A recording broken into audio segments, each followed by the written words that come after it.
Pemirsa, sesampun Rahina Suci Nyepi, pengarga mekatah komoditas pokok kantun mal, pemekas harga pedas rawit antuk 6 dasa tali rupiah kilo, miwah bawang sasur tali rupiah kilo.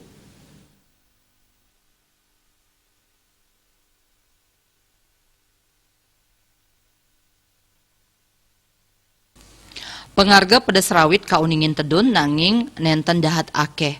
Sani sedurungnyane makatah 6 dasa nanggu kutus tali rupiah kilo, dados 6 dasa nanggu 3 tali rupiah kilogram. Duaning asa punika wilangan inucap kekan tenang mal. Santukan ring ketahnyane pengarga pedas rawit mungguh ring sasur tali rupiah kilo. Selanturnyane ring pengarga bawang kantun degdag ring sasur tali rupiah kilo. Kepanggih ring pasar Kereneng Kota Denpasar kantos petang dasa tali rupiah kilo. Malnyane pengarga bawang inucap sampun memargi dawag awuku ungkuran sane sadurungnyane mepengarga wantas lai tali rupiah kilo. Silih tunggil pedagang ring pasar Badung ni Wayan Wandri Mausang, malnyane pengarga bawang miwah pedas rawit, sangkaning pengrauh pasokan saking dura balik kirang. Dane narkayang pikobat puniki memargi santukan sasi sabah.